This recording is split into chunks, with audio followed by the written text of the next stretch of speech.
కూడా ఒకసారి చదువుదాం మళ్ళీ. 25 అధ్యాయము. తన కుడివైపున్న గొర్రెలను ఎడమ వైపున మేకలను నిలవబెట్టాను. అప్పుడు రాజు తన కుడివైపున ఉన్న వారిని చూచి, నా తండ్రి చేత ఆశీర్వదించబడిన వారులారా రండి, లోకము పుట్టినది మొదలుకొని మీ కొరకు సిద్ధపరచబడిన రాజ్యమును స్వతంత్రించుకొనిడి. ఇప్పుడు కుడివైపు ఉన్న వాళ్ళని పిలిచి ఆయన చెప్తున్నాడు ఏమనంటే, ఈ లోకం పుట్టిన మొదలుకొని మీ కొరకు సిద్ధపరిచిన దాన్ని మీరు స్వతంత్రించుకోండి అని చెప్పాడు. ఎందుకు ఇది ఇస్తున్నాడు అన్న విషయం కూడా అక్కడ చెప్తున్నాడు. అక్కడ ఎందుకు మీకు సిద్ధపరిచిన దాన్ని మీకు ఇస్తున్నాను, మేము అందరూ ఎందుకు పిలుస్తానంటే 35 వచనం ఏమంటున్నాడు ఆయన, ఆకలి కొంటున్నారు, నాకు భోజనం పెట్టారు, తప్పికొంటిని నాకు దాహం ఇచ్చితిరి, పరదేశిన ఇంటిని నన్ను చేర్చుకుంటారు, దిగంబరిన ఇంటిని నాకు బట్టలు ఇచ్చితిరి, రోగిన ఇంటిని నన్ను చూడవచ్చితిరి, చెరసాలలో ఉంటిని నా యొద్దకు వచ్చితిరని చెప్పును. ఈయన చెప్పినది ఏంటంటే, నేను ఏదైతే అవసరతలు ఉన్నానో ఆ అవసరతలన్నీ కూడా మీరు తీర్చారు, అందుకనే మీకు పరలోక రాజ్యంలోనికి తీసుకుంటున్నాను, లేకపోతే రాజ్యంలోకి నిత్యజీవంలోకి తీసుకుంటున్నానని చెప్తే వీళ్ళు అడుగుతున్నారంట 37వ వచనంలో. అందుకు నీతిమంతులు అన్నాడు. ఆ గొర్రెలు అన్న వాళ్ళని నీతిమంతులు అని డైరెక్ట్ రాస్తాడు ఇక్కడ. నీతిమంతులు అనగానే ఒకటి మనం తెలుసుకోవాల్సింది ఇక్కడ, యేసుప్రభు అని, యేసుప్రభు వారు రక్షించిన వాళ్ళు, రక్షించబడిన వాళ్ళు, దేవుని చేత నీతిమంతులుగా ఎంచబడిన వాళ్ళు. మన నీతిని బట్టి కాదు, ఆయన నీతి, ఆయన రక్షించిన వాళ్ళు కాబట్టి నీతిమంతులు. డైరెక్ట్ చెప్పేశాడు. నీతిమంతులు అంటున్నారు, ప్రభువా ఎప్పుడు నీవు ఆకలి కొని ఉంటుట చూచి నీకు ఆహారం ఇచ్చితిమి, నీవు దప్పుకొనిటి చూచి ఎప్పుడు దాహం ఇచ్చితిమి, ఎప్పుడు పరదేశుడి చూచి నేను చేర్చుకుంటుమి, దిగంబరిన ఇండుట చూచి బట్టలు ఇచ్చితిమి, ఎప్పుడు రోగమై ఉండుటైనను చెరసాలలో ఉండుటైనను చూచి నీ వద్దకు వచ్చితమని ఆయన్ను అడిగెదరు. ఆయన అడిగారంట. అప్పుడు వీళ్ళు నీతిమంతులు అంటున్నారు, అసలు మీకు అవసరతలు ఉన్నాయన్నీ మేము తీర్చామని చెప్తున్నారు. లిస్ట్ చెప్పేశాడు అక్కడ, అవసరం ఉన్నాయన్నీ తీర్చని చెప్తున్నారు కదా. అసలు ఇప్పుడు చేసాం ప్రభా నీకు వీళ్ళు అంటే యేసుప్రభు మళ్ళీ చెప్తున్నారు అన్నమాట. ఏమని, అందుకు రాజు మిక్కిలి అల్పులైన ఈ నా సహోదరులలో ఒకరికి మీరు చేసిద్రి కనుక నాకు చేసిద్రని నిత్యముగా మీతో చెప్పుచున్నాని వారితో అనను. ఇక్కడ చెప్తున్నమాట, అల్పులైన వారికి మీరు చేశారు కాబట్టి నాకు చేసినట్లే. ఇక్కడ చాలా జాగ్రత్తగా మనం అర్థం చేసుకోవాల్సింది ఏంటంటే, వీళ్ళు అసలు ఎవరికి చేశారో, ఎందుకు చేశారో, లేకపోతే ఈ విషయాలన్నీ కూడా వీళ్ళు పర్టికులర్గా గుర్తుపెట్టుకుని పలానా వాళ్ళు చేతనం, ఈ చేతనం అన్న విషయాలు వీళ్ళకే తెలియదు. ఈ నీతిమంతులు చేసింది ఏంటంటే, వీళ్ళు పలానా వాళ్ళకి చేతనం, వీళ్ళు లిస్టు రాసుకోలేదు, పలానా క్రియలు చేస్తున్నాం అని చెప్పేసి, కానీ చేసుకెళ్ళిపోయారట. ఏంటి, ఎవరైతే అవసరతల్లో ఉన్నారో, ఒకవేళ వస్త్రాలు అవసరం ఉన్నాయా, లేకపోతే వాళ్ళకి దాహం ఉందా, లేకపోతే ఆకలి కొన్నారా, లేకపోతే ఏది అవసరం ఉందో మిక్కిలి అల్పులైన అన్నాడు. ఎలాంటి స్టేజ్లో ఉన్న వాళ్ళకైనా సరే వీళ్ళు చేసుకెళ్ళిపోయారు, కంటిన్యూ వీళ్ళు చేసుకెళ్ళిపోయారు. కనుక ఇది నిజానికి వీళ్ళు గుర్తులేదు, వీళ్ళు ఏం చేశారు కూడా వీళ్ళు గుర్తులేదు. కానీ ఈ రికార్డ్ ఎవరి దగ్గర ఉందే, ఏసై దగ్గర ఉంది. మనకి ఇప్పుడు సీసీ కెమెరాలు ఉన్నాయి, మనకి లేకపోయినా సరే కెమెరాలు ఉంటే మనకి కెమెరాల్లోకి పడతాం. మన దగ్గర ఇప్పుడు ఈ టెక్నాలజీ, దేవుని దగ్గర టెక్నాలజీ ఫస్ట్ నుంచి ఉంది. అది మనకి రికార్డెడ్ ఆదికాండం చూస్తుంటే చాలా ఆశ్చర్యం వేస్తుంటుంది.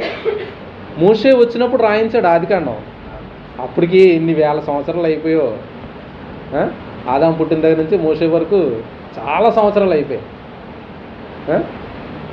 ఆదాం వరకు, అది ఏంటిది అబ్రహాం వరకు క్రీస్తుపూర్వం చూసుకుంటాం కనుక క్రీస్తుపూర్వం 14వ సంవత్సరంలో మోషే పుట్టాడు. అంతకుముందు ఎన్ని సంవత్సరాలు చూడండి, అన్ని సంవత్సరాలు, వేల సంవత్సరాలు చరిత్ర, వేల సంవత్సరాలు. అబ్రహాం 2000 సంవత్సరాలు, అంతకుముందు 2000 సంవత్సరాలు, సుమారుగా 2000 నుంచి ఆదికాండం చూసుకున్నాం, 2000 నుంచి 2500 సంవత్సరాల చరిత్ర. దేవుడు అసలు సృష్టి ఎలా సృష్టించాడో, ఆదాం ఎలా చేశాడో, ఆదాం ఏమన్నాడో, అవ్వేమన్నాడో, పాపం ఎలా చేశాడో, తర్వాత నోవహు దినాలు జరిగిందో అన్నీ కూడా చెప్పుకొచ్చాడు, అన్నీ కూడా నోట్ చేసి రాయించుకొచ్చాడు. అంటే మన గురించి కూడా ప్రతిదీ నోటెడ్ ఆయనకి. మనకు కూడా గుర్తుండదు చిన్నప్పటి నుంచి ఏం చేసాము, ఆయన గుర్తే.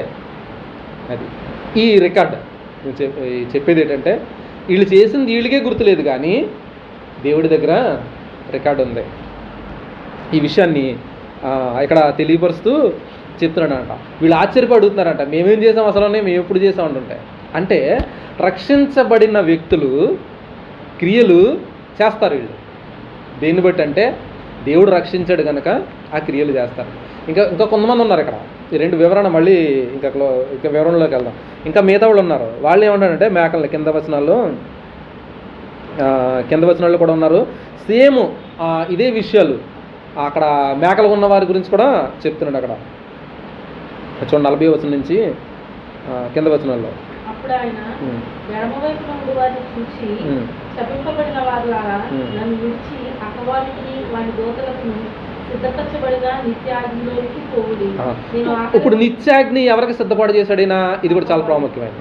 పరలోక రాజ్యమేమో మొత్తం నీతిమంతులకి చేశాడు. యాక్చువల్గా ఏంటంటే మనుషులందరికీ చేశాడు అది.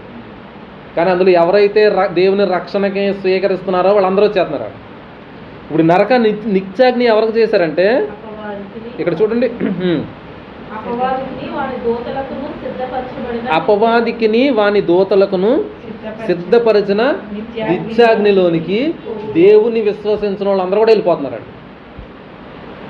ఇంటికి నిత్యాగ్ని సృష్టించింది మనుషుల గురించి కాదు. నరకం అనేది సృష్టించింది మనుషుల గురించి కాదు. ఎవరి గురించి?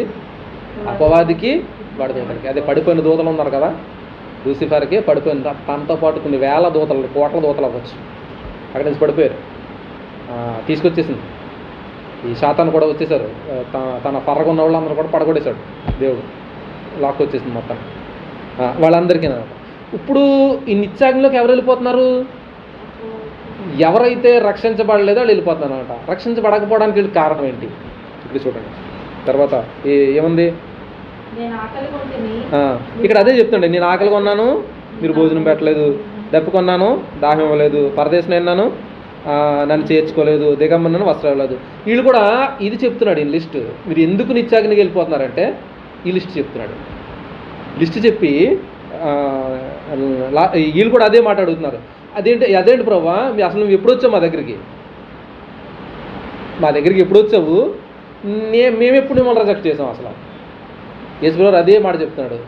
నీ పక్కన ఉన్న నీ సహోదరుల్లో లేకపోతే అవసరతలు ఉన్న వారిలో నీవు చేయలేదు కాబట్టి ఈ క్రియలు. వాళ్ళు ఆకలి కొన్నారు, మేము పెట్టలేదు, దాహంగా ఉన్నారు, వాళ్ళకి ఏమీ ఇవ్వలేదు, ఈ దప్పుగా ఉన్నారు, వాళ్ళకి మంచినీళ్ళు కూడా ఇవ్వలేదు నువ్వు, కనుక ఈ నాకు ఇవ్వలేనట్టే మీరు. అంటే ఇది ఎందుకు వస్తుంది అసలు అని ఈయనకని ఎందుకు అప్లై చేసుకుంటున్నాడు ఈయన? యేసుప్రభువు వారు వాళ్ళ దగ్గర వీళ్ళ దగ్గర కూడా ఈ మనుషులందరినీ గడిపి ఈయనకి ఎందుకు అప్లై చేసుకుంటున్నాడు ఈయన? వాళ్ళకి ఇస్తే నాకు ఇచ్చినట్టు, వాళ్ళకి ఇవ్వకపోతే నాకు ఇవ్వలేనట్టు అని. ఎందుకు ఇది? మనుషులందరూ కూడా దేవుని పోలికలు సృష్టించుకున్నాడు ఆయన బిడ్డలో. ఆయన బిడ్డలు ఈయన ఇప్పుడు యేసుప్రభువు వారు ఒకటే చేసుకున్నారు. బాప్తిసం తీసుకున్న సందర్భంలో మనం ఒకటి నేర్చుకున్నాం. యేసుప్రభువు వారు బాప్తిసం తీసుకున్న సందర్భంలో ఒకటి నేర్చుకున్నాం. అదేంటంటే బాప్తిసం ఎందుకు తీసుకున్నారంటే ఆయన మనుషులతో సమానం చేసుకోవడానికి, ఐక్యపరచుకోవడానికి.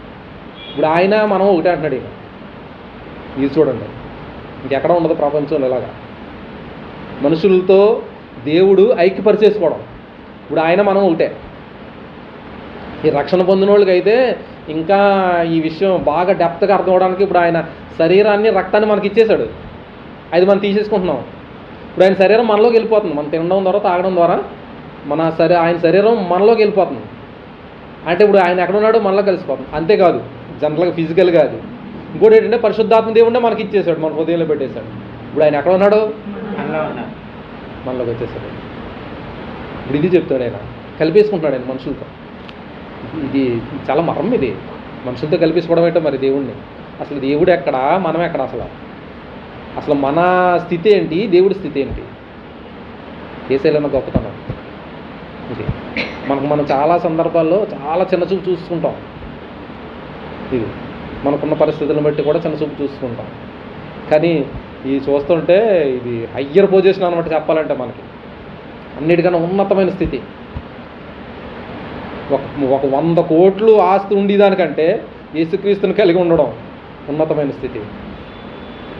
ఎందుకంటే అన్నింటికి అధికారి ఆయన. ఇప్పుడు అది చెప్తున్నాడు. మిక్కిలి అల్పులైన వాళ్ళతో కూడా కలిపేసుకుంటున్నాడు ఈయన. మనల్ని ఎందుకు ఎంచుకోవడం? ఇంకా మత్తయి సువార్తలో ఈ 7వ అధ్యాయంలో కూడా చెప్తాడు కదా, పిచ్చుకుల గురించి చెప్తూ 2 పిచ్చుకలు ఒక కాసుకి కనబడతాయి కదా, అది చనిపోయి కింద పడిపోవచ్చు వీటిని, కానీ వాటికంటే మీరు శ్రేష్టమైన వాళ్ళు. ఈ తల వెంట్రుకల్లో ఒకవేళ కింద పడిపోయిన వెంట్రుకతో కూడా లెక్కే నాకు, ప్రతిదీ లెక్క ఆయనకి, మన మాట లెక్క, క్రియలు లెక్క అన్నీ. ఇది ఆయన మనకి ఆయన మనల్ని ఇన్వాల్వ్ చేసుకోవడం, కలిపేసుకోవడం. ఇది చాలా జాగ్రత్తగా మన మనసులో ముద్ర పడిపోవాలి. సరే, ముందుకెళ్దాం. ఎక్కడున్నాం? మిక్కిలి అల్పైన వాళ్ళతో చేయలేదు అన్నమాట. కనుక మీరు ఏం చేస్తున్నారు? మీరు వీళ్ళందరినీ ఏం చేస్తున్నప్పుడు 45వ వచనం, అందుకైనా మిక్కిలి అల్పులైన వీరిలో ఒకరికైనాను మీరు ఇలాగూ చేయలేదు కనుక చేయలేదు నిత్యంగా వారితో చెప్పను, వీరు నిత్య శిక్షకును నీతిమంతులు నిత్య జీవునికి పోదురు. వెంటనే డిక్లేర్ చేస్తాడు, ఇలా చేయలేదు కనుక మీరు నిత్య శిక్షకి, అంటే నరకానికి మీరు పాత్రలు అయిపోయారు. మిగతా వాళ్ళు ఈ చేసిన క్రియలను బట్టి వాళ్ళు పరలోక రాజ్యానికి లేకపోతే నిత్య జీవానికి వెళ్ళిపోయారు. ఇది ఆయన డిక్లేర్ చేస్తుంది. ఇప్పుడు ఒక ప్రశ్న, జాగ్రత్తగా వినాలి. ఇప్పుడు క్రియలు చేస్తేనే పరలోక రాజ్యం వెళ్తామా? ఇప్పుడు ఈ క్రియలు చేస్తే పరలోక రాజ్యం వెళ్తామా లేకపోతే వెళ్ళమా? ఇప్పుడు ఈయన చెప్పిన మాట ఏంటి? యేసుప్రభువు వారు చెప్పిన మాట ఏంటి? ఇప్పుడు పరలోకంలోకి వెళ్ళడానికి డిక్లరేషన్ ఏం చెప్తున్నాడు ఈయన?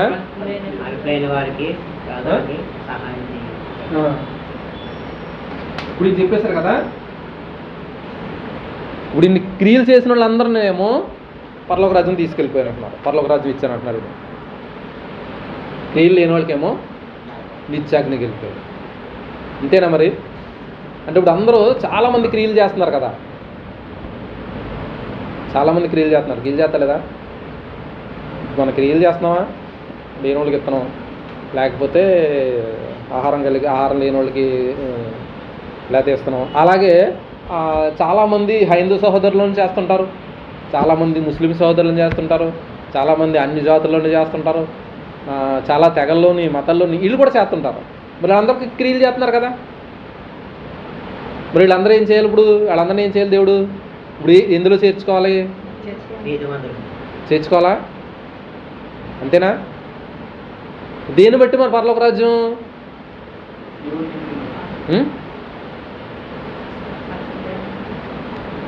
దేన్ని బట్టి పరలోక రాజ్యం? ఇప్పుడు రక్షణ పొందాలంటే ఏం కావాలి? రక్షణకి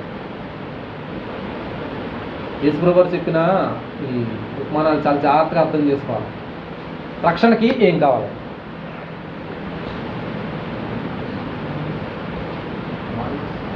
ఏం కావాలి? మారుమనసు,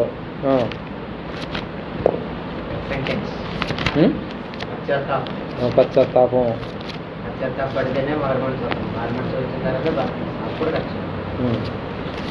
అంతేనా?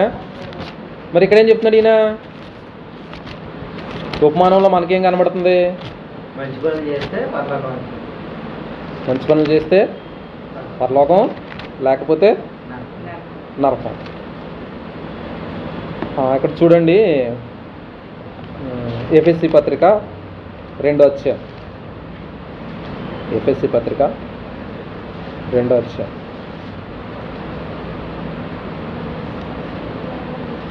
1వ వచనం కూడా మనం చదువుతాం. ఫస్ట్, అపరాధముల చేతను పాపముల చేతను మీరు చచ్చిన వారు ఉండగా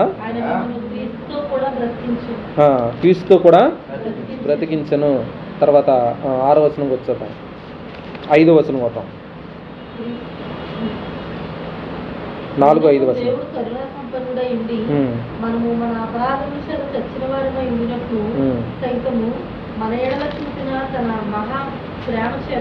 మన ఎడల చూపించిన మహా ప్రేమ చేత క్రీస్తుతో కూడా బ్రతికించను. కృప చేత మీరు రక్షించబడితిరి. తర్వాత క్రీస్తు యేసునందు ఉమ్, ఆయన మనకు చేసిన ఉపకారము ద్వారా ఉమ్. అత్యధికమైన తన కృపా మహోదైశ్వర్యము చాలు 8వ వచనం కూడా చదువుతాం.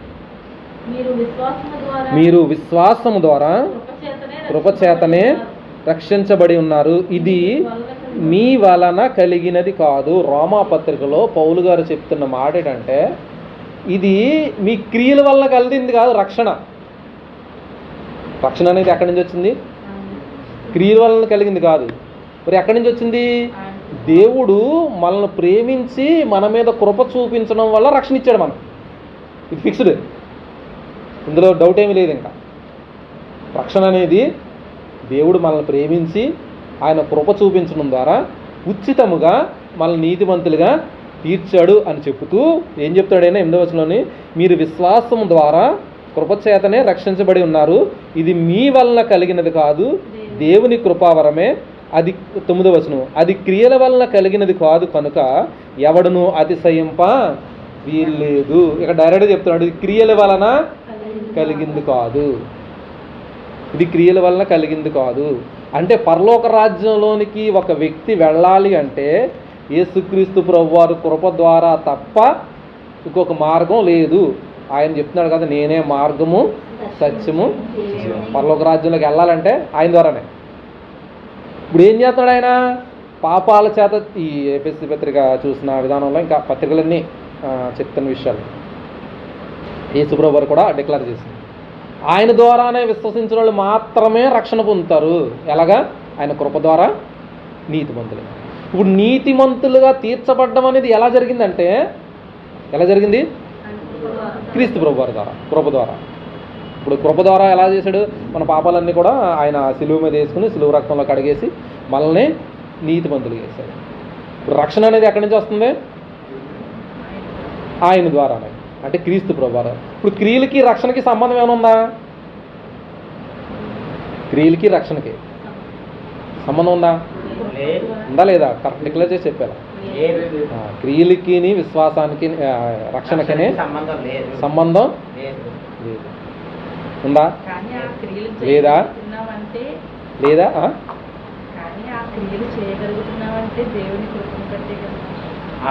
అదే అదే ఇక్కడ ఆ ప్రశ్నకి కరెక్ట్ చెప్పారు. క్రియల వల్ల పైన బెనిఫిట్స్ ఉంటాయి అంతే, సాల్వేషన్ మాత్రం. అంటే ఇప్పుడు రక్షణ గురించి చెప్పండి. రక్షణ అనేది క్రియల వలన కలిగింది కాదు. పరలోక రాజ్యం వెళ్ళడానికి అనేది దేవుడి కృప ద్వారా ఉచితంగా అది మనం పొందుకుంటాం. క్రియల దగ్గరికి వెళ్దాం. ఇప్పుడు ఎవరైనా రక్షణ పొందాలనుకోండి, ఇప్పుడు వాడు ఎవడో సిగరెట్లు తాగుతున్నాడో, మందు తాగుతున్నాడో, రకరకాలు చేస్తున్నాడో, చేస్తున్నాడో మొత్తానికి అతని దగ్గరికి వెళ్ళి రక్షణ సువార్త అందించాం. మాట ఆయన గురించి చెప్పాం, ఆయన సిలువు గురించి, సిలువు రక్తం గురించి. అతడు రక్షణ పొందాలంటే చాలామంది చెప్తారు, అయ్యా నేను మరి ఇన్ని పనులు చాలామంది ఉంటారు అందులో, నేను ఇవన్నీ చేస్తున్నాను కదా, ఇవన్నీ మానితేనే కానీ దేవుని దగ్గర రావడానికి కుదరదు, ఇవన్నీ మానాలంటే కష్టం, నేను ఖచ్చితంగా వస్తాను, నేను దేవుని దగ్గరికి ఇవన్నీ మానేసి వస్తానంట. ఆడి జీవితంలో జరగదు. అది మానేసి రావడం అనేది అది ఎప్పుడు జరుగుతుందో ఆడికి కూడా తెలియదు. జరుగుతుందో జరగదో కూడా తెలియదు. ఒకవేళ వ్యభిచారాలు ఉండొచ్చు, లేకపోతే తాగుళ్ళు ఉండొచ్చు, రకరకాల క్రియలు ఉండొచ్చు.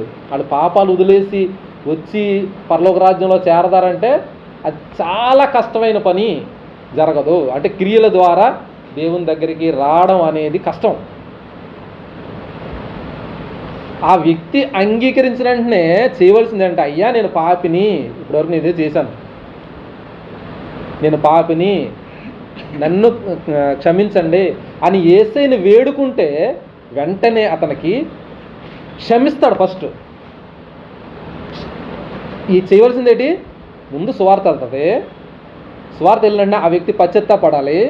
పశ్చాత్తాపడిన తర్వాత దేవుడు ఏం చేస్తాడు? క్షమిస్తాడు.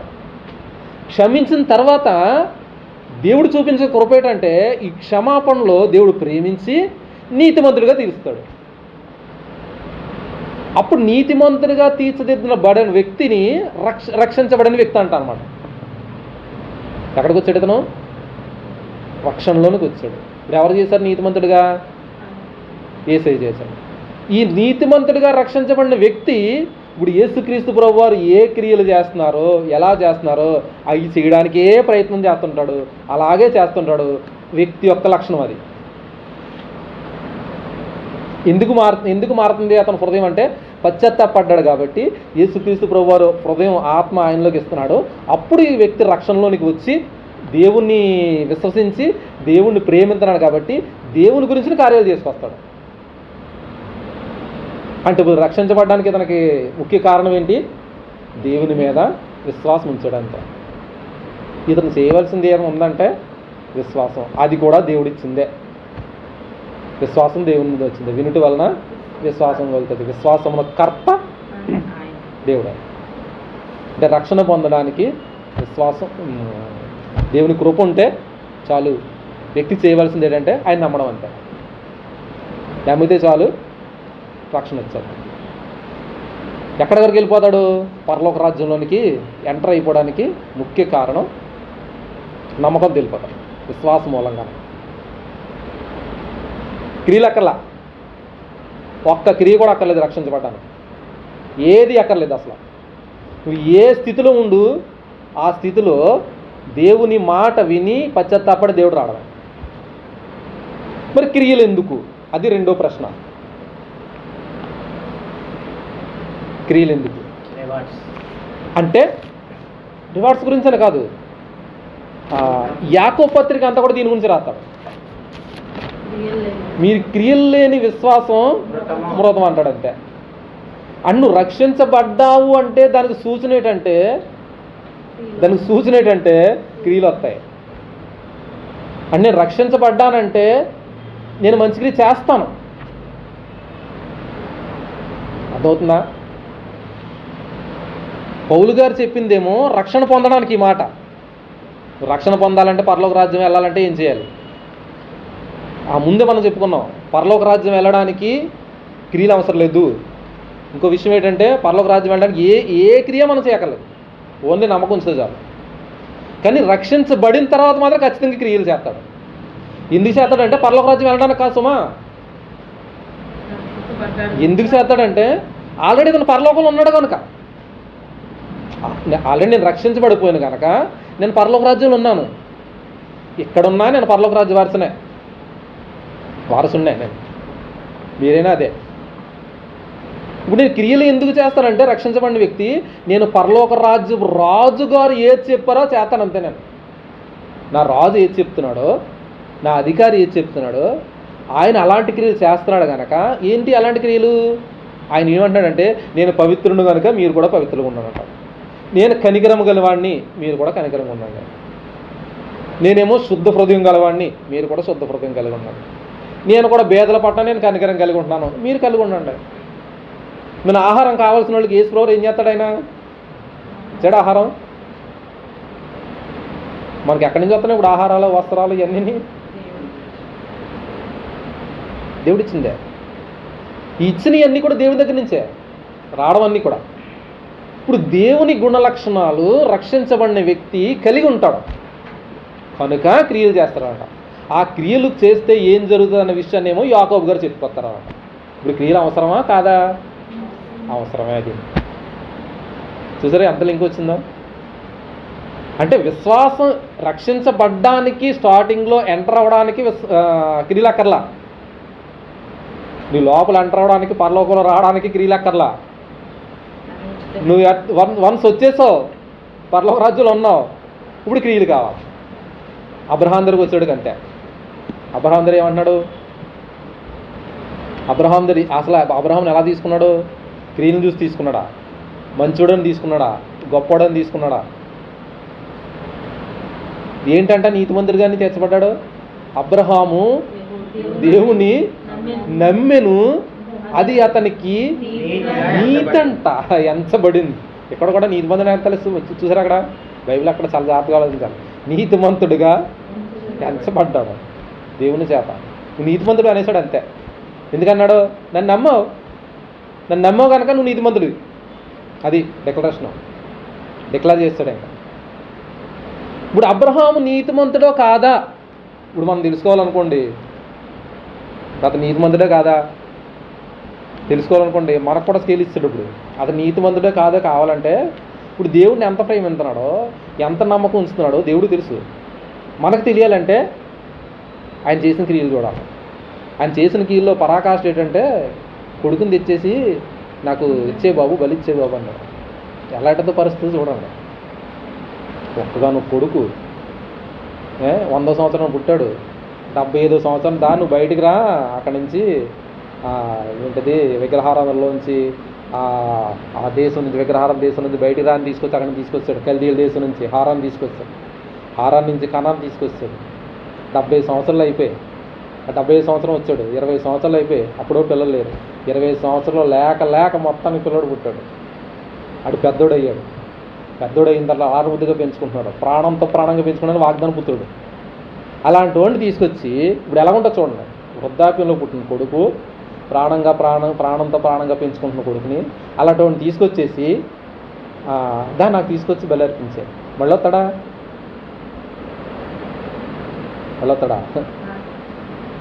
మరి ఏంటంటే విశ్వాసం అవుతుంది అబ్రహాంది? తీసుకొచ్చేసాడు, రెండో మాట చెప్పలేదు. అబ్రహాంకి విశ్వాసం ఏంటంటే, ఇప్పుడు దేవుడు చెప్పేది ఏంటంటే, నువ్వు నీ కొడుకును ప్రేమిస్తున్నావా, నన్ను ఎక్కువ ప్రేమిస్తున్నావా? దేవుడు టెస్టింగ్. నువ్వు కొడుకుని ఎక్కువ ప్రేమిస్తున్నావా, నన్ను ఎక్కువ ప్రేమిస్తున్నావా? ఇది చూశాడు కొడుకుని ఎంత ప్రేమిస్తున్నాడో. ఎందుకంటే దేవుడే ఇచ్చాడు కదా, దేవుడు ఇచ్చాడు, నీకు వారసుడు అవుతాడు. ఇతని నుంచి ఇంకేంటి ఆకాశ నక్షత్రాల్లో భూమి ఇసుక చూడు, మరి అతని దగ్గర నుంచి అంత పుట్టించేస్తాడంటే ఇంకెంత ప్రేమిస్తాడు అతన్ని? ఉన్న మమకారం, ప్రేమ ఇంకంతా పెట్టేసి చక్కగా పోషించుకొస్తున్నాడు, పెంచుకొస్తున్నాడు. అలాంటి వాడికి ఎంత ప్రేమ ఉంటుంది చూడు. ఇప్పుడు దేవుడు అంటున్నాడు, నువ్వు ఇంత ప్రేమించేవాడినే ఇంకా ఎక్కువ ప్రేమిస్తున్నావా, నన్ను ఇచ్చినోడిని ప్రేమిస్తున్నావా? అబ్రహాం నిజంగా ఏమనాలో మరి. అబ్రహాం టెస్ట్లోని వరల్డ్ ర్యాంకింగ్లో ఫస్ట్ క్లాస్లో పాస్ అయ్యాడు అనమాట. నేను ఇచ్చిన కొడుకుని కాదు నిన్ను ప్రేమిస్తుంటా, నిన్నే ప్రేమిస్తున్నాను. ఎబ్రిపతుల్లో ఉంటుంది ఆ మాటల గురించి. ఇక్కడ రాసిన వాటిలో ఆదికాండంలో కూడా రాసిన మాటల్లో కూడా అక్కడ చక్కగా కనపడుతుంది ఏంటంటే, నన్ను ఎక్కువ ప్రేమించనమని దీన్ని బట్టి నేను తెలుసుకున్నాను అంటాడు. దేవుడు తెలీదా? ఇప్పుడు మనకు తెలియాలి. అంటే విశ్వాసం ఉంచాడు అబ్రహాము అంటే క్రియల మూలంగా ఫిక్స్ అయింది అక్కడ. అది ఇప్పుడు క్రియలు తన పరలోక రాజ్యంలోకి తీసుకోవడానికి విశ్వాసం సరిపోయింది, దేవుడు కృప చూపించాడు. ఇప్పుడు దానికి పర్ఫెక్టా కాదా? మనకు తెలియాలంటే, మనకు తెలియడానికి, మనం క్రియలు చేయడానికి, మనం దేవుణ్ణి ప్రేమించాలి బాబు అని చెప్పడానికి మన గురించి ఆయన ఉంచాడు. నువ్వు దేవుణ్ణి ప్రేమించాలి. ఆ క్రియ అంటే ఖచ్చితంగా క్రియలు రక్షించబడిన వ్యక్తికి అవసరం చెయ్యాలి.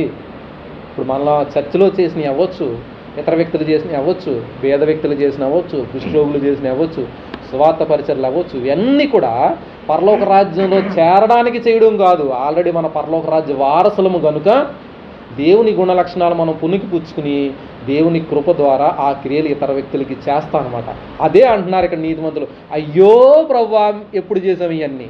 అక్కడ అదే అడిగి ఏమంటున్నారు గొర్రెలు ఉన్నవాళ్ళు? మీకు ఎప్పుడు చేసాం ప్రభు? వాళ్ళు చేసింది కూడా వాళ్ళు తెలియదు. ఎందుకంటే వాళ్ళు ఎందుకు చేస్తున్నారు? క్రీస్తుని బట్టి చేస్తున్నారు, యేసయ్యను బట్టి చేస్తున్నారు. అర్థమవుతుంది ఇక్కడ. ఇప్పుడు క్రియలకి అదే రక్షణకిని క్రియలకి ఇంత సంబంధం, దగ్గర సంబంధం ఉందన్నమాట. ఇప్పుడు మేకలు ఉన్న వాళ్ళు ఏమంటున్నారు? అసలు నువ్వు నా దగ్గరికి ఎప్పుడు వచ్చావు, ఎప్పుడు చేస్తున్నావంటే వీళ్ళు కూడా అదే ప్రశ్న. కానీ వీళ్ళు క్రియలు చేయట్లా. ఒకవేళ చేసిన వాళ్ళు ఉండొచ్చు ఇందులో. దేని గురించి చేస్తున్నారంటే వాళ్ళు వేరే, వాళ్ళ ఉద్దేశం వేరే, హృదయ ఉద్దేశం వేరే. లేకపోతే వాళ్ళు పుణ్యం రావాలనో చేస్తుంటారు, లేకపోతే పలుకుబడి రావాలని చేస్తుంటారు, పేరు రావాలనో చేస్తుంటారు. కొరింథీ పత్రిక 13వ అధ్యాయము 1 నుంచి ప్రేమ గురించి చెబుతూ అది చాలా పౌలు గారు చాలా చక్కగా వివరించుకొస్తుంటాడట. ఒక కథనంట అక్కడ చూడండి, చాలా బాగుంటుంది అక్కడ వివరణ. 13వ అధ్యాయంలో అది వాటర్ ఉంది. 1 కొరింథీ 13వ అధ్యాయం.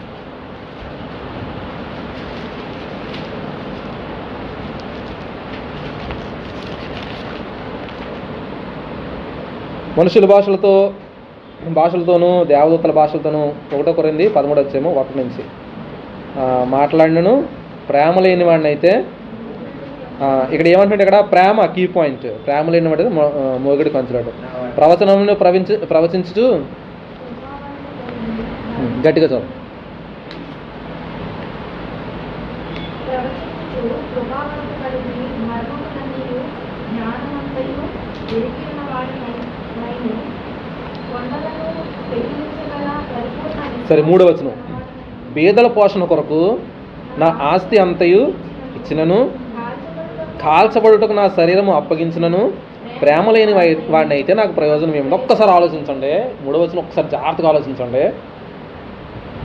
పేదల కొరకు నా ఆస్తి అంతయు ఇచ్చేస్తే, కాల్చబడ్డకు నా శరీరం అప్పగించేసిన, ప్రేమ లేని వాడిని అయితే నాకు ప్రయోజనం ఏంటి? ప్రేమ లేకుండా చేస్తాడంటారా? ప్రేమ లేకుండా నా ఆస్తి అంతా ఇతర వ్యక్తులకు ఇచ్చేస్తానా? నా శరీరాన్ని కాల్చబడ్డానికి ఇచ్చేస్తానా ప్రేమ లేకుండా? ఇస్తామేవా? కానీ ఇక్కడ అది ఉంది. నేను ప్రేమ లేకుండా చేస్తే గనక ఏమంటున్నాడు అక్కడ? నేను ప్రేమ లేని వాడిని అయితే నాకు ప్రయోజనం ఏమీ లేదు. నాకు ప్రయోజనం ఏమీ లేదు. 4వ వచనం ఉంది, ప్రేమ దీర్ఘకాలము సహించను, దయ చూపించి అని చెప్తూ ప్రేమ లేకుండా చేసే వ్యక్తులు కూడా ఉన్నారు. దీని గురించి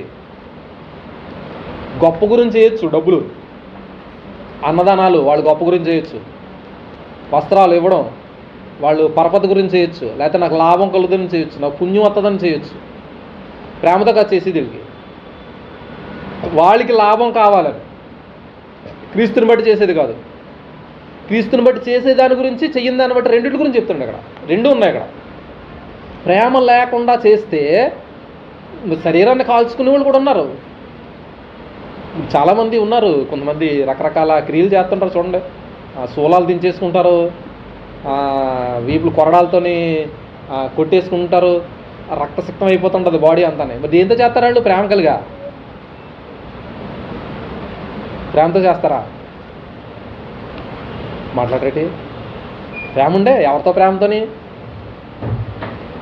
దేని గురించి అడితే చెప్తున్నారు పౌలు గారు. ఇవన్నీ ప్రేమ లేకుండా చేస్తే వ్యర్థం అయిపోద్ది. ఇప్పుడు దేవుని ప్రేమ కలిగి చేసింది ఏది వ్యర్థం కాదు. అది ఇక్కడ ఇప్పుడు యేసుప్రభు వారు చెప్పే ఉపమానంలో నీతిమంతులుగా రక్షించబడిన వ్యక్తుల గురించి చేసే క్రియల గురించి చెప్పాడు ఆయన. ఆయన చెప్పింది పర్ఫెక్ట్ 100% కరెక్ట్ అయింది. పరలోక రాజ్యం ఎవరి గురించి అంటున్నాడో? నీతిమంతుల గురించి అంటున్నాడు. అక్కడ లోకం పుట్టినది మొదలుకొని పరలోక రాజ్యం తండ్రి చేత ప్రేమించబడిన వారులారా, ఈ లోకం పుట్టిన మొదలుకొని మీ కొరకు సిద్ధపరిచిన ఈ రాజ్యంలో మీరు స్వతంత్రించుకోవడానికి నీతిమంతులు చెప్తున్నారు. అంటే రక్షణ పొందిన వ్యక్తులు క్రియలు చేస్తూ ఉంటారు. ఆ క్రియలు పొందిన వ్యక్తులకి ఖచ్చితంగా ప్రతిఫలం ఉంటుంది అని చెప్పడం అన్నమాట. ఇది అక్కడ ఉన్న దాంట్లో ఉపమానంలో యొక్క వివరంలో. ఇందులో ఇంకా కొన్ని కీ పాయింట్లు ఉన్నాయి. 2 భాగాలు చేస్తారంటున్నాం కదా. మానవ జాతి అంతా కూడా 2 గ్రూపులు అంటున్నాం కదా. బైబిల్లో ఇంకెక్కడెక్కడ ఉన్నాయి రెఫరెన్స్లో లిస్ట్ అవుట్ చేస్తానో అది రాసుకున్నది లిస్ట్. గోధుమలు, గురుగులు. సైడ్ హెడ్డింగ్ ఏంటంటే మానవ జాతి అంతా 2 గుంపులు. మానవ జాతి అంతా 2 గుంపులు. స్పీడ్గా రాసుకోండి. 1 మత్తయి సువార్త 3:12 గోధుమలు, గురుగులు. అంటే ఒక గుంపోళ్ళేమో గోధుమలా ఉన్నారో, ఒక గుంపోళ్ళేమో గురుగుల్లాగా ఉన్నారు. మత్తయి సువార్తలోనే 7:13-14 రెండోది. 7:13-14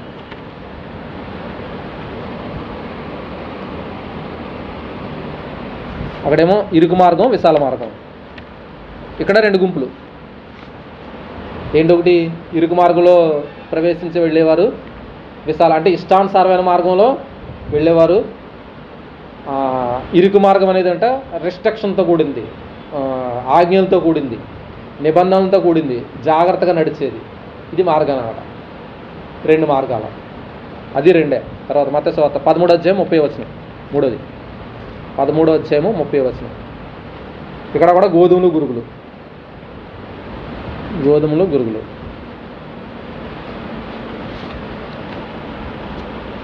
తర్వాత మత్తయి సువార్త 13:49-50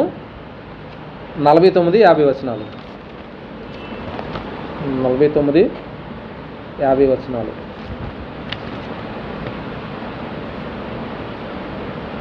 నీతిమంతులు దుష్టులు. ఇక్కడ 2 గుంపులు మళ్ళీ. ఒకళ్ళేమో నీతిమంతులు అంటే దేవుని చేత రక్షించబడిన వాళ్ళు, దేవుని రక్షణలోకి వచ్చిన వాళ్ళు. ఇంకొకటేమో దుష్టులు అనగానే దుష్టత్వమును చేసేవాళ్ళు, దేవునికి దూరంగా ఉన్నవాళ్ళు. దుష్టత్వం కదా ఇది. ఇక్కడ 2 గుంపులు. తర్వాత యోహాను సువార్త 8వ అధ్యాయం. యోహాను సువార్త 8వ అధ్యాయం 42 నుంచి 44 వరకు. 42 నుంచి 45. దేవుని కుమారులు అపవాది కుమారులు. దేవుని కుమారులు అపవాది కుమారులు. ఇక్కడ కూడా చెప్పిన విషయాల్లో దేవుని కుమారులు రక్షించబడిన వాళ్ళు దేవుని బిడ్డలు, అపవాది కుమారులు శాతానికి సంబంధించిన వాళ్ళు అని అర్థం. ఇక్కడ 2 గ్రూపులు. తర్వాత 1 యోహాను పత్రిక, 1 యోహాను 5వ అధ్యాయం 12వ వచనం. శాశ్వత జీవం కలవారు, రెండోది జీవం లేనివారు. ఇవి కూడా 2 గ్రూపులు. అంటే శాశ్వత జీవం అంటే నిత్యము జీవించేవాళ్ళు, ఇంకోటేమో జీవం లేనివాళ్ళు. శాశ్వత జీవం ఉన్నవాళ్ళు, జీవం లేనివాళ్ళు. తర్వాత మత్తయి సువార్త 25 అధ్యాయం, ఇప్పుడు మనం చదువుతున్న అధ్యాయం మత్తయి సువార్త 25 అధ్యాయం 46వ వచనం. నిత్య జీవము, నిత్య శిక్ష. నిత్య జీవం కలవాళ్ళు నిత్య శిక్షకి వెళ్ళిపోయేవాళ్ళు. మత్తయి సువార్త 25 అధ్యాయము 46వ వచనం.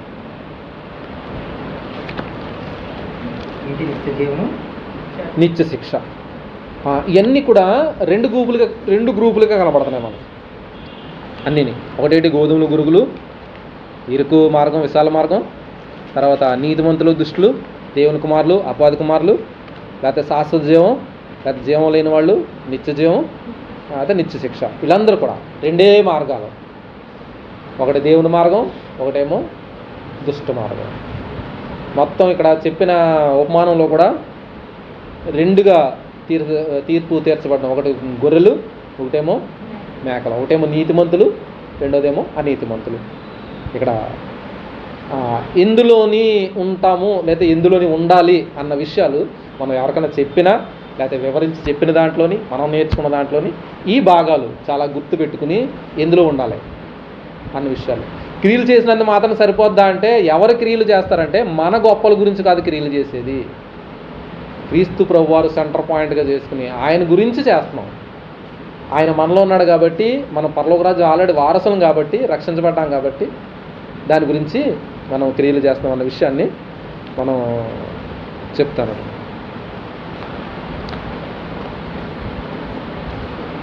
తర్వాత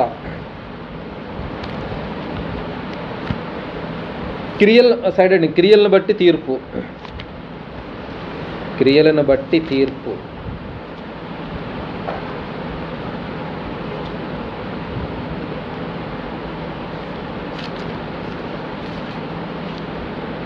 ఇప్పుడు 25 మత్తయి సువార్త 25 అధ్యాయం చూసుకున్నాం కదా.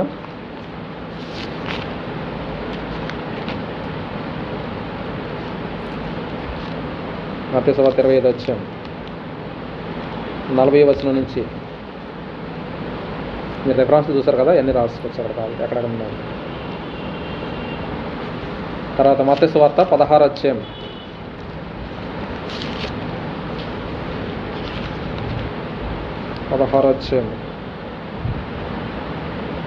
27వ వచనం. అక్కడ ఉన్నది ఏంటంటే 20వ వచనం. మనుష్య కుమారుడు తన తండ్రి మహిమ గల వాడై తన దూతలతో కూడా రాబోచున్నాడు. అప్పుడు ఆయన్ను ఎవని క్రియలు చొప్పున వానికి ప్రతిఫలము ఇచ్చును. చేసిన దాన్ని బట్టి, క్రియలను బట్టి దేవుడు ప్రతిఫలం ఇస్తాడు. 16వ అధ్యాయము 27వ వచనం. అలాగే రోమాపత్రిక 2వ అధ్యాయము 6వ వచనంలో కూడా అక్కడ చూస్తే, రోమాపత్రిక 2వ అధ్యాయం 6వ వచనం,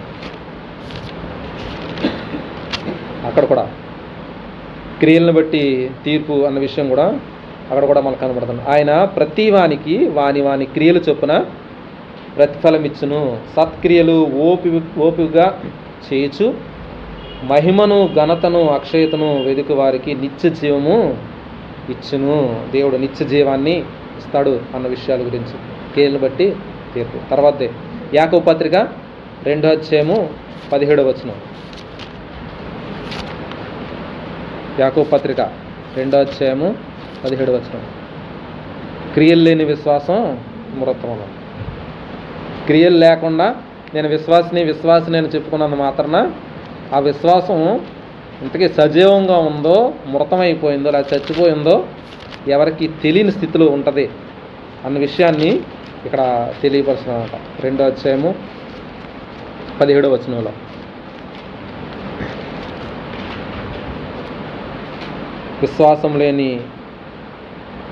విశ్వాసము క్రియలు లేనిదైతే అది ఒంటిగా ఉండి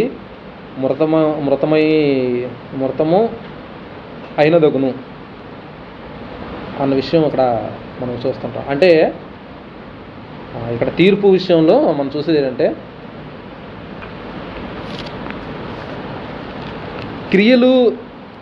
ఈ క్రియలు విశ్వసించిన వ్యక్తి ఖచ్చితంగా క్రియలు చేస్తాడు. క్రియలు చేసిన వారికి ప్రతిఫలం మాత్రం ఉంటుంది, చెయ్యని వారికి వాళ్ళకి కూడా ఫలం ఉంటుంది. ఏంటంటే శిక్ష ఉంటుందని.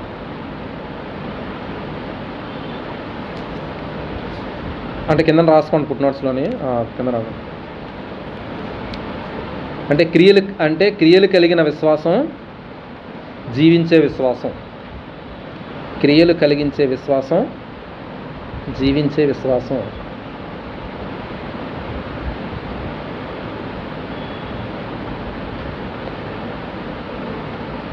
ఈ విశ్వాసం క్రియలు కలిగి ఉంటుంది.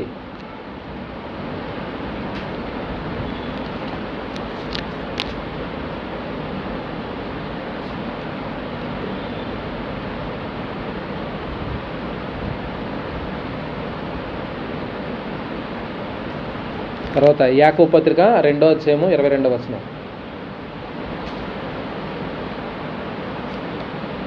యాకోబు పత్రిక 2:22. ఇక్కడ తెలియపరుస్తూ చెప్తున్న మాట ఏంటంటే అబ్రహాము దేవుని నమ్మెను, అది అతనికి నీతిగా ఎంచబడెను అని లేఖనము నెరవేర్చబడెను, మరియు దేవుని స్నేహితుడని అతనికి పేరు కలిగెను. మనుష్యులు విశ్వాస మూలమున మాత్రము కాక క్రియల మూలమును కూడా నీతిమంతులుగా ఎంచబడినని మీరు దీని వలన గ్రహించుచున్నారు అని చెప్పి రాహోబు గురించి కూడా చెప్తున్నాడు. ఆమె రాహోబు చేసిన క్రియలను బట్టి నీతిమంతురాలుగా ఎంచబడింది. అంటే విశ్వాసికి క్రియలు అనేది కూడా వస్తాయన్నమాట, చేస్తాడు. అబ్రహాము విశ్వాసగా ఎంచబడ్డాడు నీతిని బట్టి, కృపను బట్టి, అయితే నా నమ్మకాన్ని బట్టి. అది ఎలా డిక్లేర్ చేశాడంటే తన క్రియలను బట్టి. యాకోబు చెప్పేది క్రియల మూలంగా. అంటే యాకోబు గారు జనరల్గా పౌలు గారు చెప్పే విశ్వాసం ఏమో రక్షించబడ్డానికి సరిపోయే విశ్వాసాన్ని ఆయన చెప్పుకోతున్నాడు ప్రతి చోట. మీరు రక్షణ పొందాలంటే మీరు క్రియలు అక్కర్లేదు, విశ్వాసం ఉంటే రక్షణ పొందుతారు. యాకోబు గారు చెప్పిన పత్రిక గురించి సారాంశం చూస్తే కనుక మీరు రక్షించబడిన తర్వాత క్రియలు చేయాలి, క్రియలు చేసిన వాళ్ళకి అతను విశ్వసించడం అని చెప్పేసి డిక్లేర్ చేస్తారు. క్రియలు కూడా విశ్వాసానికి సూచన. రెండు, ఇది ఇలా తిరిగేసినా అది అలా తిరిగేసినా మొత్తానికి అక్కడికి పోతాం. అక్కడ అంటే క్లియర్గా మాత్రం కనబడేది ఏంటంటే యాకోబు గారు దాంట్లో అంటే పర్ఫెక్ట్గా ఉండేవాడు యాకోబు. యేసు ప్రభు వారి సహోదరుడు. ధర్మశాస్త్రం అంటే చాలా నిష్ఠాగరిష్టంగా పాటించేవాడు. యేసయ్యని ముందు నమ్మలేదు, ఆయన చనిపోయి తిరిగి లేచిన తర్వాత అప్పుడు నమ్మారు వీళ్ళు. యేసు ప్రభు అన్నదమ్ములంతా కూడా ముందు ఎవరు నమ్మలేదు. యోహాను సువార్తలో ప్రత్యేకించి ఉంటుంది. రక్షణ పొందిన తర్వాత క్రియలు కూడా ఎంత ప్రాముఖ్యమైందో రాసుకొచ్చారు. చాలా పర్ఫెక్ట్గా ఉండేవాడు, రాసిందంతా కూడా అలాగే ఉంటుంది. ఖచ్చితంగా చేయాలంటాడు అంతే ఆయన. పౌలు గారు కూడా చెప్తారు ఆయన పత్రికలో. తర్వాత పాయింట్ కింద రాసుకుంటాం. రక్షించబట్టకు క్రియలు అవసరం లేదు, కానీ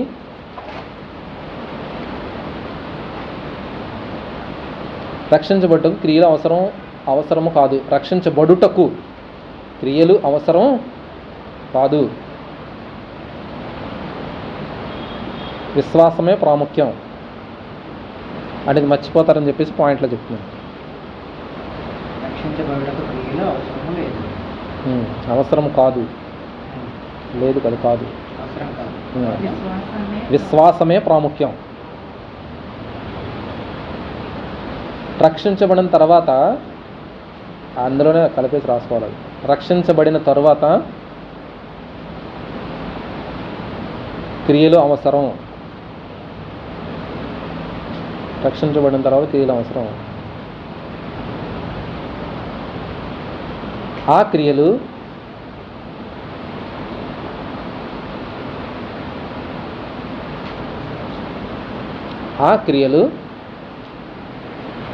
సజీవ విశ్వాసానికి గుర్తులుగా ఉంటాయి.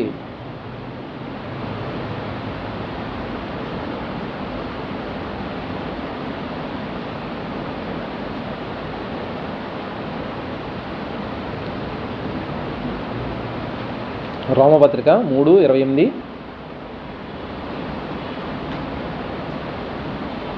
తర్వాత ఎఫెసీ పత్రిక 2:8-9 వచనాలు. 2వ అధ్యాయము ఎఫెసీ పత్రిక 2:8-9 వచనాలు.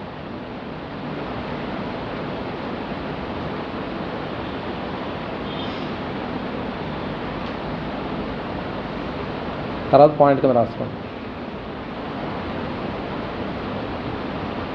పరలోకం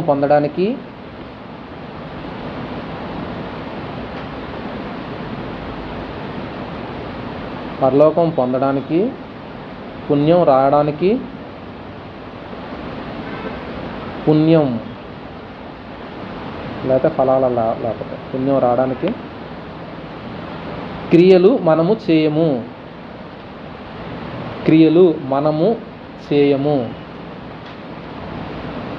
మరి ఎందుకు చేస్తాం? మనము ఆయన పిల్లలము కాబట్టి క్రియలు చేస్తాము. మరి ఎందుకు చేస్తామంటే మనము ఆయన పిల్లలము కాబట్టి క్రియలు చేస్తాము.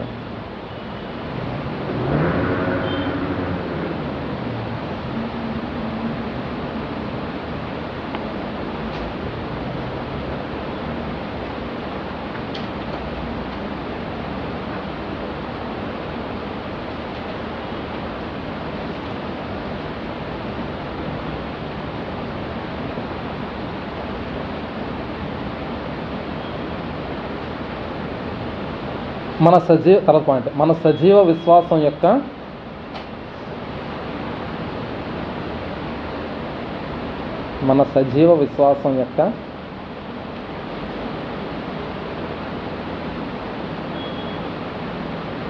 నిజమైన నిదర్శనం మనం చేసే దాని మీద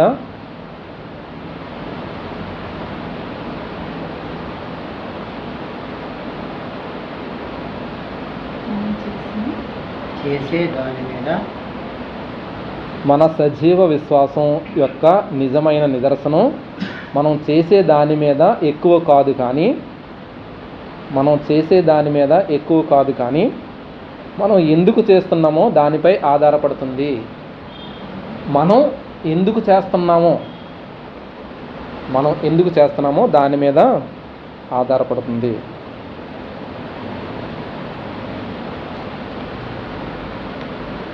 అది పౌలు గారు 1 కొరింథీ 13:1-3 వచనాల్లో తెలియపరుస్తాం.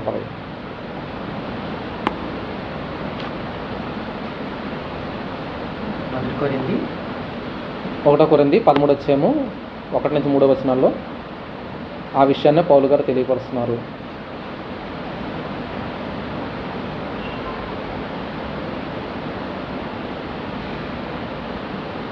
ఈ ఉపమానంలో అంటే 25వ అధ్యాయము రాజ్యాల తీర్పు ఉపమానంలో అనమాట. ఈ ఉపమానంలో గొర్రెలు అవసరతలో ఉన్నవారి పట్ల శ్రద్ధ చూపారు.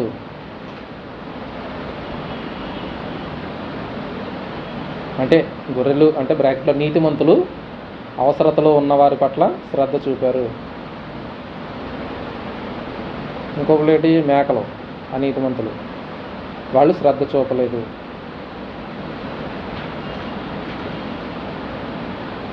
మళ్ళీ ఒకసారి చెప్పని ఈ ఉపమానంలో గొర్రెలు నీతిమంతులు అంటే బ్రాకెట్లో గొర్రెలు ఎట్టాలి, అవసరతలో ఉన్న వారి పట్ల శ్రద్ధ చూపారు.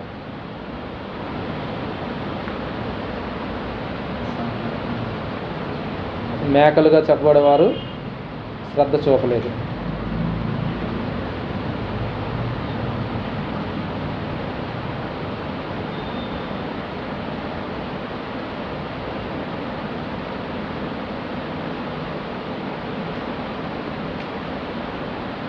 క్రీస్తు ప్రభువారు చెప్పేది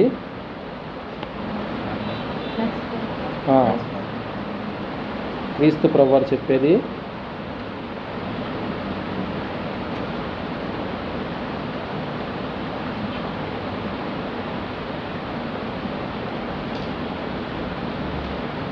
అల్పులైన వారిలో లేకపోతే అవసరమున్న వారికి, అవసరతలో ఉన్న వారికి చేస్తే ఆయనకు చేసినట్లే.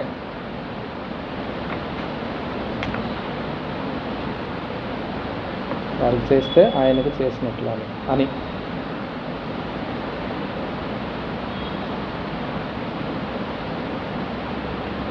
Last point, key point, main point, క్రియలు సజీవ విశ్వాసంగా ఎందుకు మారుతున్నాయి అంటే, మనం చేసే క్రియలు సజీవ విశ్వాసంగా ఎందుకు మారుతున్నాయి అంటే, అవి క్రీస్తుని గురించి చేస్తున్నాము కనుక, క్రీస్తుని గూర్చి చేస్తున్నాము కనుక. క్రియలు సజీవ విశ్వాసంగా ఎందుకు మారుతున్నాయంటే, అది క్రీస్తు గురించి చేస్తున్నాము కనుక.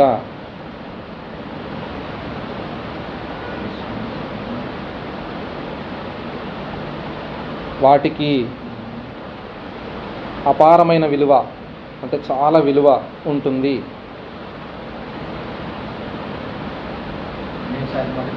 మనం చేసే క్రియలు సజీవ విశ్వాసముగా మారుతున్నాయి. ఎందుకు మారుతున్నాయి అంటే, క్రీస్తు గురించి చేస్తున్నాము కనుక.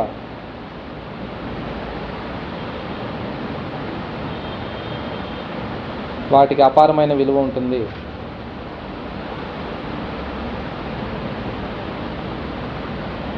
వాటిని హృదయపూర్వకంగా చేస్తాం కనుక. ఇదండి రాజ్యాల తీర్పులో మనం యేసుప్రభు వారు చెప్పిన ఆ ఉపమానం నుంచి నీతిమంతుల గురించి, అనీతిమంతుల గురించి, ఇద్దరిలో జరిగిన తీర్పుల గురించి, ప్రపంచంలో ఉన్న ప్రతి వ్యక్తి కూడా రెండు గుంపుల్లో ఏదో గుంపులో చేరాలని, ఎవరైనా సరే రెండు గుంపులుగా చేర్చబడతారన్న విషయాలు ఇందులో చూసుకున్నాం. అంతేకాదు క్రియలను బట్టి తీర్పు తీర్చబడుతుంది అన్న విషయాలు చూసుకున్నాం. రక్షించబడడానికి క్రియలు అవసరం లేదు, కానీ రక్షించబడిన తర్వాత ఖచ్చితంగా క్రియలు అవసరమని ఇందులో నేర్చుకున్నాం. అంటే క్రియలు ఖచ్చితంగా కావాలి, కానీ రక్షించబడడానికి కాదు, రక్షణ పొందిన వ్యక్తి చేస్తాడని యేసుప్రభువు వారు చెప్పింది. ఖచ్చితంగా అవసరతల వారికి సహాయం చేయాలని. ముఖ్యమైన పాయింట్, క్రియలు సజీవమైన విశ్వాసంగా ఎందుకు మారుతున్నాయంటే, అది యేసుక్రీస్తు ప్రభు వారి గురించి, ఆయన బిడ్డలం కనుక ఆయన గురించి చేస్తున్నాం కాబట్టి అది సజీవ విశ్వాసంగా మారితే అది చాలా ప్రాముఖ్యమైనగా తీసుకుంటాడు దేవుడు. దానికి పరలోక రాజ్యంలో రాసి చక్కగా మనకి బహుమానాలు కూడా సిద్ధపరిచి ఇస్తుంటాడు. ఏదైనా పాఠంలో డౌట్స్ ఏమైనా ఉంటే మీరు తెలియపరచవచ్చు. బ్రేక్ ఇస్తాను. డౌట్స్ ఏమైనా ఉంటే చెప్తే డౌట్స్ తర్వాత బ్రేక్ ఇస్తాను.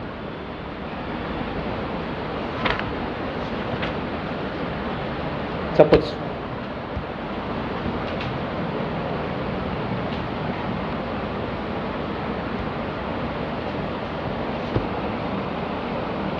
దేవుడు మూలందరిని దీవించి ఆశీర్వదించిన గాక.